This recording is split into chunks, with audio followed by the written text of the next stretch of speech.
Congressman from Oklahoma and member of the House Homeland Security and Budget Committee's Josh Brecheen. Congressman, thank you. You're standing just outside the door of the chamber where you will be voting on this. Now, you were one of 55 Republicans that voted against the rule to get us to this point. How do you intend to vote today? Well, I am greatly concerned about the fact that the unpaid for elements of this. I submitted an amendment that actually there was a hearing on under the Rules Committee. We have, under the American Rescue Plan that Democrats moved forward in 2021, a provision of that called the State and Local Financial Recovery Funds.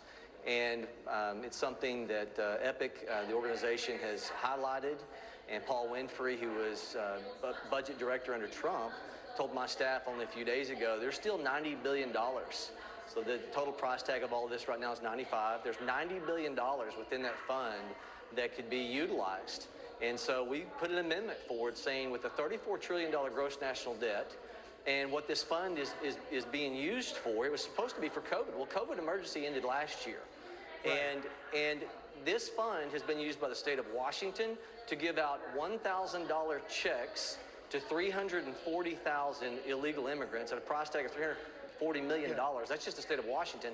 Arizona's used the funds to provide dance classes for illegal aliens. And so there's some of us who say, you know, you're lacking the ability to pay for all this. Well, here's a bright and shiny example of $90 billion that could be utilized to start paying for these supplementals. That's a great point, Congressman. However, that's not what's before you now. So when it comes to support for Israel, support for Ukraine in the Indo-Pacific, how do you intend to vote? Where is your conscience on this? Yeah, look, my conscience takes me differentiation between Israel, Ukraine, and Taiwan. And so let me focus on Ukraine and Taiwan for a moment. For Taiwan, there's $250 billion that's owed to Taiwan by the United States, part of our debt that's held by them. And we're going to give them another $8 billion, and their economy is not what ours is. I mean, their debt to GDP ratio, you look at the United States, there's only 9 other nations that have a higher debt to GDP ratio than the United States. Many of us, I'm on the Budget Committee, are saying economic security is national security. So I'm going to be a no on Taiwan. I'm going to be a no on Ukraine. I have a different take on Israel. It comes from my belief that those who bless Israel themselves will be blessed. I have a different take on Israel. But Ukraine and Taiwan, I noticed in your clip, Keith Self is talking about Europe. Americans have already put $113 billion into Ukraine.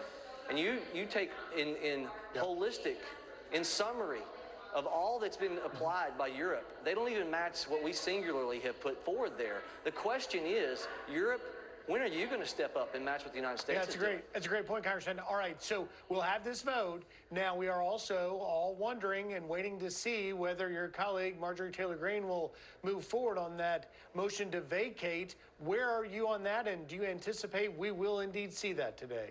Look, that's a question that needs to be asked of those that are talking about that. And I think that you need to go back and revisit what happened in the fall.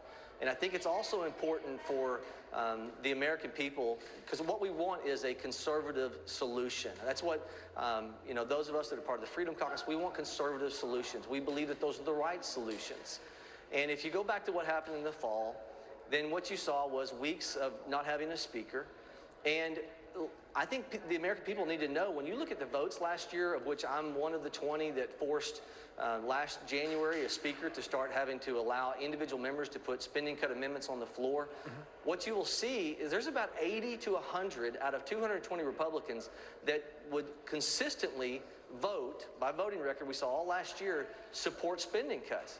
About 80 to 100 out of 220 Republicans. So I tell you that number to say, when you look at out of 220 Republicans, and 80, you can say by their voting records, show true fiscal discipline on social policy, fiscal policy, you'll see a correlation there. Then you go into a motion to vacate, then many of us look and say, how in the world would you end up with a more conservative outcome? Right. And I'm reminded of something, as I prayerfully have been thinking through a lot of things. And look, there's conversations that I'll be having with our speaker. My role is to try to be somebody that can walk up and say something at the right time and hopefully encourage, a movement to the right. But I'm thinking upon, as I've been praying about this whole situation, there's a parable in the New Testament where Jesus talks about a gardener who sees a tree and he's wondering about the fruit of that tree. and there's a clamor to cut the tree down, and his response is put some fertilizer on it and in fact give it some time. And so as I've been praying on this, the fertilizer of effect is, and I will be having this conversation in private. I don't want to say something, on camera that I wouldn't say to the speaker. Right. I'll be having some conversations with our speaker. I'll be walking up and putting my arm around him and saying some things that I hope, will resonate with him. The fertilizer has got to be the American conscience getting into the ear of our speaker. He's got 20 years of a record, of root system devoted to true conservative ideology. And I would say, as it was said, timeless wording, there's gold in them hills, and I'm hoping to bring it to the top.